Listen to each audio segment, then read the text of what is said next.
स्वागत है आपका रामानुज के मैथ में। आज आपको जो मॉक टेस्ट हो रहा है उसका हम सोल्यूशन देने की कोशिश करेंगे। तो पूरा क्वेश्चन तो नहीं, लेकिन कुछ क्वेश्चन में उठा लिए हैं जिससे आपको अप्रोच देंगे और इस तरह के क्वेश्चन को कैसे सॉल्व किया जाएगा ट्रिक के भी आप पे, तो वो आपको हम सिखाने की कोशिश करेंगे। तो कुछ क्वेश्चन से आपको मैं कंसेप्ट जनरेट करने की कोशिश कर रहा हूँ। तो मान लो मैंने उसमें से पहला क्वेश्चन ये पिक कर लिया। क्वेश्चन कह रहा है find the sum of the series whose nth term is this one, यानी कि कोई सीरीज चल रही होगी, उसका nth टर्म ये है, तो हमसे उसका सम पूछ रहा है और ये सिर्फ और सिर्फ nth टर्म दिया है। कहने मतलब ये है कोई सीरीज चल रही, मान लो पहला टर्म प्लस दूसरा टर्म प्लस तीसरा dot dot dot nth term, तो ये देके हमसे उसका सम पूछने की कोशिश कर रहा है। तो क्या करते हैं ना, अगर ये nth टर्म है तो इसके अकॉर्डिंग सीरीज चली होगी, तो जरा दो चार टर्म लेके सीरीज बनाते हैं। तो मान लो तुम n को 1 रखे होगे, तो 2 - 1 1 का स्क्वायर 1 ले लिया बॉस, प्लस अब मैंने n को 2 ले लिया, तो 2 लिया तो 2 2 जा 4 - 1 3, 3 का स्क्वायर 9 हो गया भाई। मैंने 3 ले लिया, 3 लिया तो 3 2 जा 6, 6 - 1 5, 5 का स्क्वायर 25। भाई कुछ ऐसे ही सीरीज चल रही होगी, ऐसे करते करते वो nth टर्म पे गया होगा, तो हमने पूरा सीरीज ले लिया। इसके अकॉर्डिंग मैंने 3 टर्म लेके एक मैंने सीरीज बना ली। क्लियर है भाई, ये मेरा nth टर्म था। अब करा है तो जो आपका nth टर्म दिया है तो उसका हमको सम बता दीजिए, तो बस कुछ नहीं करना है, इसी का आप सम निकाल लो। n आपने नंबर ऑफ टर्म कितने थे, 1 2 3, यानी कि आप n 3 तक गए थे भाई। अब इसी का सम निकाल लो, तो आप कहोगे 25 9 34 1 35।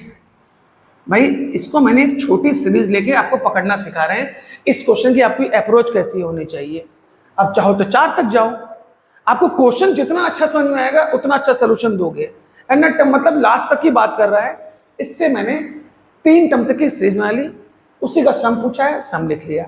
अब देखना है n = 3 पे 35 कहाँ आ रहा। चलो देखते हैं, अगर यहां 3 डालोगे तो ये 3 हुआ होगा, 3 - 1 2 हुआ होगा, 3 2 जा 6 -5 ये 1 हुआ होगा, तो 6/6, यानी इसकी बात तो खत्म, ये तो 1 दे रहा है हमको और आपको चाहिए 35। आगे बढ़िए, यहां डाले ये 3 - 1 यानी 2, यहां 3, और जैसे ही करोगे 3 2 जा 6 -7, तो ये पूरी वैल्यू निगेटिव हो जाएगी, तो हमको तो पॉजिटिव का 35 चाहिए, तो इस बात को भी यहां से हटा देते हैं, सिर्फ कंसेप्ट देने की कोशिश कर रहे हैं। यहां डालते हैं, ये आपने n को 3 डाला, 3 1 4 डाला, 3 दूना 6 7 13, 13/6 मतलब 20/6, तो ये 2 काट दिया, 2 से ये काट दिया, यानी ये 26 हो गया।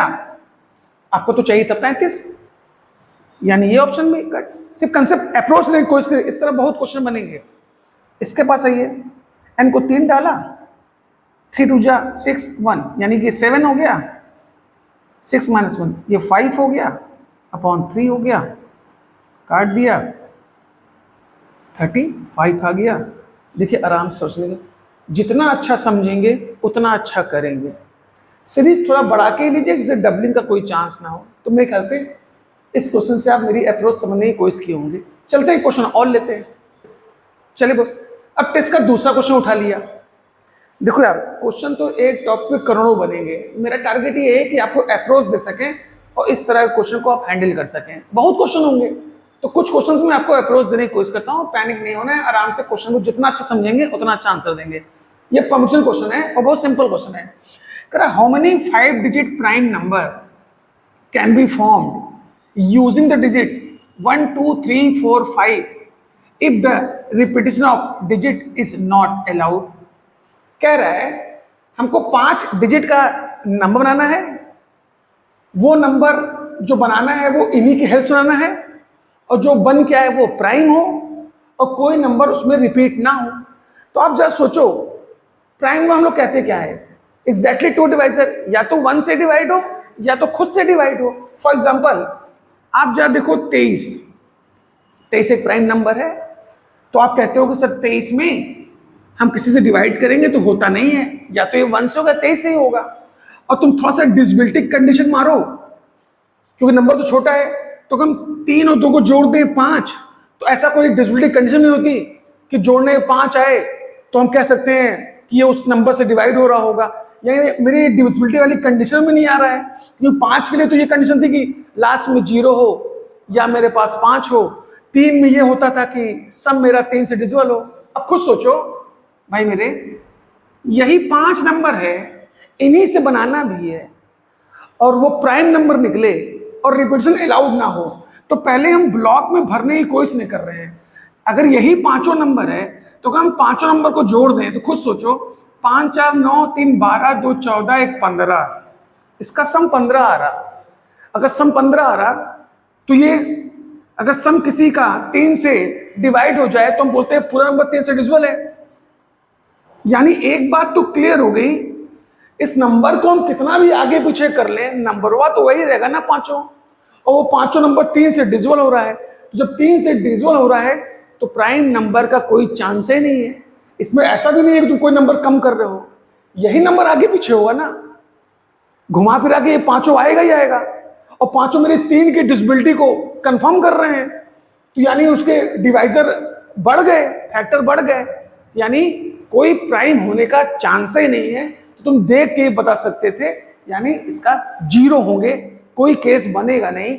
इसको मार देते हैं, इसको काट देते हैं, तो डिविजिबिलिटी से आप चेक कर सकते हैं प्राइम होगा कि नहीं। सही लगा?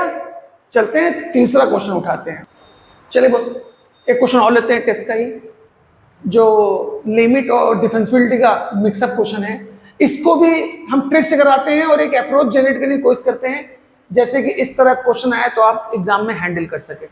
कह रहा है f is a differentiable function, fx satisfy fx limit x tend to -1 fx plus 1 upon x square minus 1 is equal to -3/2. Then what is limit x tend to -1 fx equals to. ठीक, यानी हमको fx पूछ रहा है limit x tend to -1 पे, और लिखा क्या है जरा देखिएगा, लिमिट। अब मैं आपको एक अप्रोच दूंगा, बड़ी अच्छी अप्रोच दूंगा, इस तरह के क्वेश्चन आप हैंडल कर लेंगे। मैं क्वेश्चन फिर से लिख दे रहा हूं, यानी अगर मेरा 2 तरीका, या तो हम लिमिट अप्लाई इंडिकेट करें, वो नहीं करेंगे, हम हमेशा कोशिश करते हैं कुछ अलग करें। अगर मेरे fx हमको डिसाइड हो जाए तो हमारा काम आसान हो जाए। अब fx डिसाइड करने के लिए हमको ये भी सोचना होगा, जो fx यहां रखेंगे उसमें लिमिट लगाने पे ये हमको आना भी चाहिए, और वो fx ऐसा भी हो जो डिफेंसिबल हो। सही है? अब 2 तरीका, फंक्शन डिफेंसिबल हो और मेरा टारगेट है कि यहां पे लिमिट लगने के बाद -3/2 भी आ जाए। तो एक बात तो जान लीजिए कि हर पॉलिनोमियल फंक्शन मेरा होता है कंटिन्यूस, होता है डिफेंसिबली। पॉलिनोमियल मतलब जैसे x², x³ x⁴ x⁴, ये सब मेरा कंटिन्यूस और डिफेंसिबल दोनों होगा। और अगर इसका ग्राफ भी बनाओगे ना तो कहीं तुमको चाकू नहीं मिलेगा, मतलब कहीं भी शॉर्प कॉर्नर नहीं मिलेगा, तो इससे भी तुम समझ सकते हो। ठीक भाई, अब इसी में से हम कुछ उठाना चाहते थे। अब चूंकि हम जानते हैं जब fx डालेंगे तो d/d करेंगे, तो ऊपर मेरा टारगेट हुआ 3 लाने का, तो 3 लाने के लिए मैंने क्या किया, थोड़ा देख लिया fx को x³ माना है, एक बार हिट एंड ट्रायल लिया वहां पहुंचने की। तो आप खुद सोचो, अगर मैंने fx को x³ माना तो x³ मेरा डिफरेंशियल फंक्शन है, ग्राफ के थ्रू भी और पॉलिनोमियल भी हम जानते हैं, दोनों है। इसी x³ को यहां घुसाया fx में, तो ये हो गया x³ + 1 अपॉन, ये सब सोची समझी रणनीति के तहत हम लोग कर रहे हैं। क्यों इसलिए कि जाहिर बात है लिमिट अप्लाई होगी, d/d होगा तो 3 आगे आएगा, तो इसलिए थोड़ा -3/2 सोच चले। अब जैसे -1 डाले तो ये 0/0 मेरा कर रहा है, यानी लिमिट अप्लाई कर सकते हैं। तो ऊपर का d/d से आप कहोगे 3x², नीचे का आप करोगे 2x, x से x आपने काट दिया। अब जैसे ही -1 डाले तो ये पोर्शन तुम्हारा आ जाएगा -3/2, और उधर तुम्हारा -3/2 ऑलरेडी था, यानी जो मैंने fx लिया वो मेरा सेट हो गया। भाई देख ये तुरंत नहीं आता, लेकिन 2-3 हिट एंड ट्रायल। आपने कहा कि 2 क्यों नहीं लिया, ये 2 पे ऊपर ही 3 नहीं आएगा, 4 पे ऊपर ही 3 नहीं आएगा, तो जानबूझ के मैंने क्यूब फंसाया। यानी इससे क्लियर हो गया कि जो मैंने fx लिया था वो पूरी तरह से इसमें सेट हो गया। जब सेट हो गया तो कह रहा है fx की वैल्यू x टेंड टू -1 पे, तो अगर fx मेरा x क्यूब है तो अगर x tend to -1 of x cube डाला जाए तो आप जानते हैं आंसर आएगा -1। आप जाके इसको मार दीजिए। मैंने आपको अपनी तरफ से बेस्ट सोल्यूशन देने की कोशिश की। कभी कभी जल्दी पकड़ाता है, कभी कभी देर पकड़ाता है, तो नहीं करने से बढ़िया जो आपसे नहीं हो पा रहा है और समय आपके पास है तब तक अटैक करते जाइए। शायद दूसरे तीसरे जल्दी से आप उस फंक्शन में पहुंच गए और जाके सेट कर दीजिए। तो नहीं करने से बढ़िया उस पर टाइम दीजिए अगर समय बचा है, और अंतिम तक कोशिश करिए, हो सकता है आप पकड़ ले उस चीजों को। तो मैं आपको सिर्फ एक अप्रोच दे रहा हूं कि ऐसे क्वेश्चन को इस तरह से हम लोग हैंडल करने की कोशिश करें। चलते हैं नेक्स्ट क्वेश्चन के पास। ठीक भाई, एक क्वेश्चन मैंने टेस्ट से आउट उठाया। क्वेश्चन को बड़ा देख के तुरंत मत सोचिए कि हमसे नहीं लगेगा। क्वेश्चन को रीड करते हैं, कोई एक लाइन खोजते हैं जो हमको समझ में आए, उसी से हम आपको ऑप्शन को रिलेट कर देंगे। क्लियर है? क्वेश्चन को पढ़ना अच्छे से चाहिए। जितना अच्छा आप क्वेश्चन को समझेंगे उतना बढ़िया आपका आंसर निकल जाएगा। क्लियर? तो क्वेश्चन को समझना बहुत जरूरी है। चलते हैं इसको रिलेट करते हैं, देख के भाग्य में कैसे हम इसको ऑप्शन, तो ये भी वन लाइनर ही है, देख कैसे पकड़ते हैं। कह रहा है a function y is equal to fx has एक फंक्शन है fx has a second order derivative. उसका जो सेकंड ऑर्डर डेरिवेटिव है वो ये है, if it is graph passes through the point 2,1 and that point the tangent to the graph is y is equal to 3x - 5 then the function is. ठीक, एक एक line को रिलेट करेंगे और देखिएगा पहली लाइन से ऑप्शन कटना शुरू हो जाएगा। हमसे बोल रहा था देन द फंक्शन इज, यानी जो fx होगा यही कहीं छुपा है। अब पहली लाइन कह रहा है जो fx है उसका 2 बार डिवाइड करेंगे तो ये मिलेगा। अभी हम यहीं पे रुके हैं, पहले हम जाकर देखने वाले हैं 2 बार डिवाइड करने पे ये किसके पास मिल रहा है। आप खुद सोचो, अगर इसका 2 बार डिवाइड कोई करेगा तो पहली बार में कहेगा 2x - 1, ये पहली बार, और दूसरी बार में क्या कह देगा, दूसरी बार में 2 × x - 1 का 0, यानी दूसरी बार में ये कह देगा। और हमको चाहिए ये था, यानी जिसकी पावर स्क्वायर है उसको तो भूल ही जाइए, स्क्वायर आके वो 6 कैसे ला पाएगा। तो यानी अगर ये नहीं होगा तो ये भी कट गया। अभी बात हम सिर्फ इतनी लाइन की किए थे। अब बचा ये, इनके पूरे चांस हैं, क्योंकि एक बार 3 आएगा वहां 2 बचेगा तो 2 भी आएगा, तो ये 6 ला सकते हैं। ठीक, अब नोटिस करिएगा सिर्फ पहली लाइन से ही ये भी कटने वाला है। कैसे? इसको आप डिवाइड करेंगे तो ये हुआ होगा 3x - 1 का होल स्क्वायर। दूसरी बार में किए होंगे तो फिर 2 आगे आएगा, 6x - 1। देखिए मैच कर रहा है कि नहीं। अगर ये मैच कर रहा है तो ये कैसे करेगा, इसके बीच में तो प्लस है ना, हमको अंदर तो -1 चाहिए था ना। तो देखिए अभी पहली लाइन ही पढ़े, मेरे तीनों ऑप्शन कट गए और हम सीधे जाके मार दिए। अभी तो हम आगे गए भी नहीं। अगर मान लीजिए डबलिंग होती तो थोड़ा सा और आगे चलते हैं। मान लेते डबलिंग हुई है तो अगली लाइन का यूज करते हैं। कह रहा है अगर आप ऐसा करने में 2 ऑप्शन खड़ा हो गया तो ठीक है भाई, अगली लाइन पढ़ो। It is graph passes through the point 2,1, जो उसका ग्राफ होगा वो 2,1 से पास होगा। अगर यही मेरा आंसर है तो इसको हम ऐसे भी लिख सकते हैं, आप कहोगे कि मेरा ये फंक्शन है, हाँ कि ना। तो fx जो हम जानते हैं y होता है, तो y इज इक्वल टू, हम ऐसे लिख सकते हैं। तो उनके अकॉर्डिंग ये 2,1 से पास होना चाहिए, यानी x मेरा 2 होना चाहिए, y 1, और ये इसमें होल्ड करना चाहिए। तो आपका y 1 था, 1 लिख दिया, x 2 था, 2 - 1 का क्यूब, यानी 1 इज इक्वल टू 1, यानी मेरी दूसरी लाइन भी होल्ड कर गई। उस केस में जब मेरा डबलिंग हो, वो भी होता तो उसके टेंजेंट से हम पता कर लेते।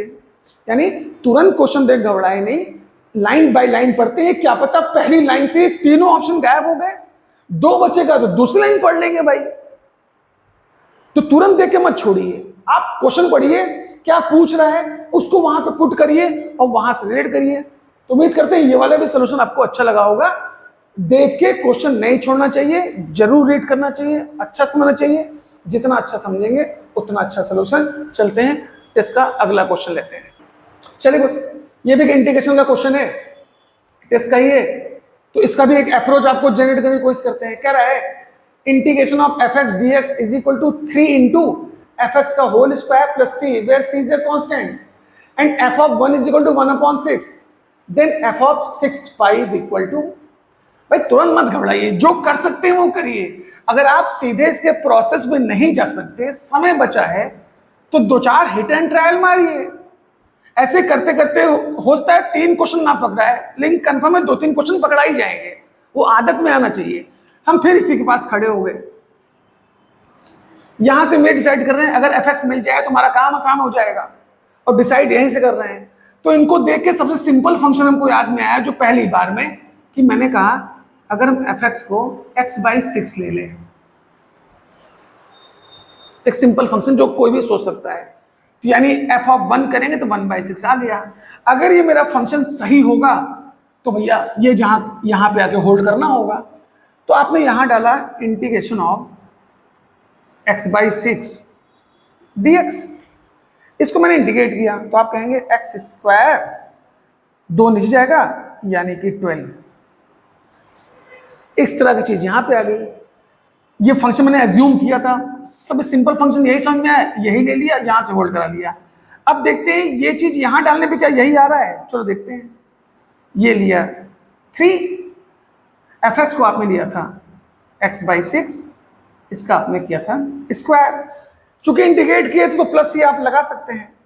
आप कहेंगे पूरा का पूरा मिलाइए, मिला दे रहे हैं पूरा, और यहाँ ही प्लस सी तो ऑलरेडी लगा रहेगा कि वहां पे सिर्फ fx जा रहा है।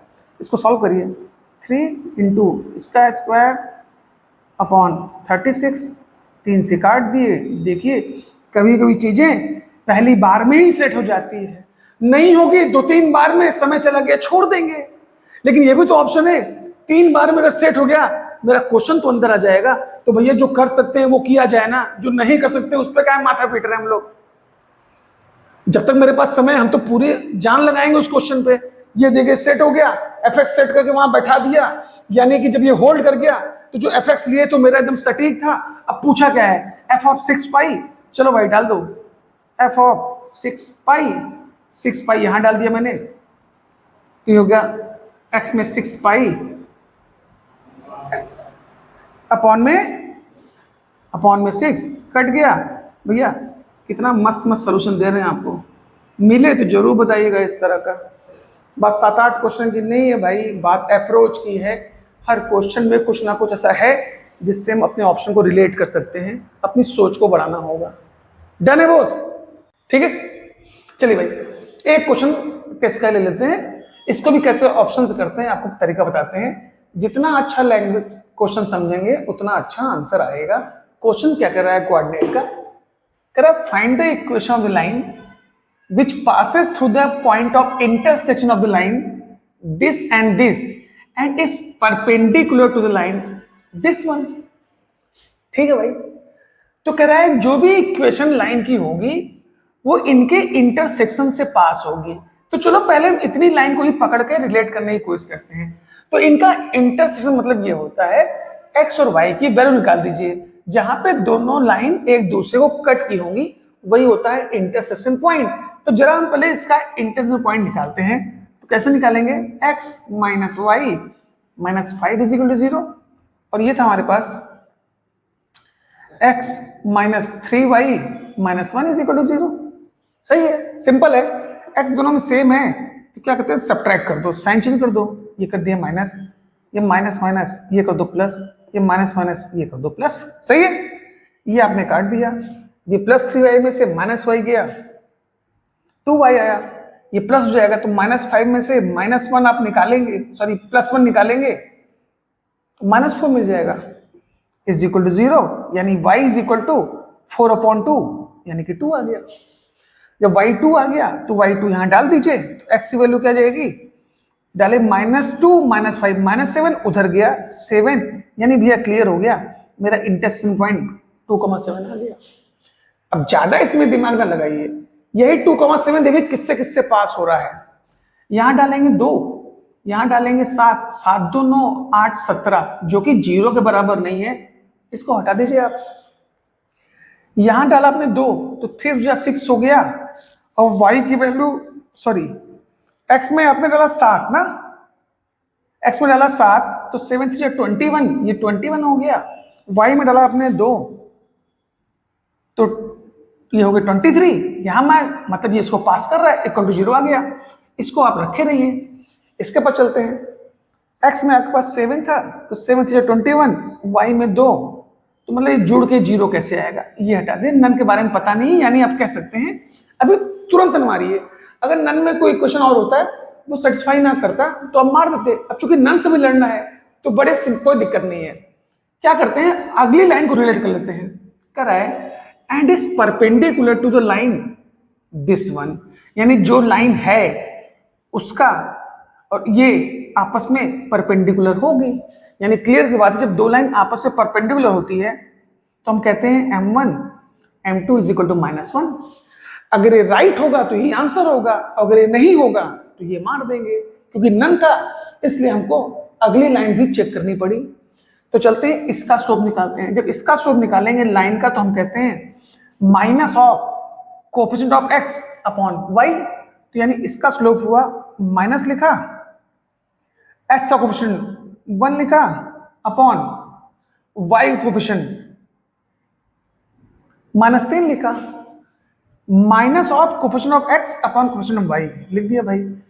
अब जो आंसर हम लोग चाह रहे हैं, जिससे हम लोग पास कराएं, अगर ये ट्रू होगा तो इसको हम चेक करने की कोशिश करें। इसका स्लोप निकालते हैं इनटू m2 इसका स्लोप, तो फिर आप लिखेंगे minus of coefficient of x upon coefficient of y यानी कि 1।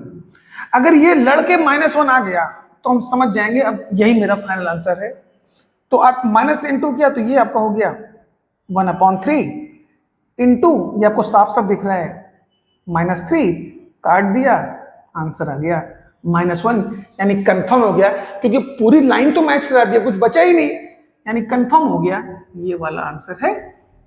इसको हम लोग काट दें, यानी कि सिर्फ अगर आप लैंग्वेज पकड़ ले रहे हैं तो वहीं से रिलेट करके आंसर निकाल सकते हैं। तो मैंने कुछ टेस्ट के क्वेश्चन से आपको अप्रोच देने की कोशिश की। अगर मेरा वीडियो अच्छा लग रहा हो तो लाइक करिए, शेयर करिए, सब्सक्राइब करिए। नेक्स्ट वीडियो में नेक्स्ट अप्रोच साथ मिलते हैं।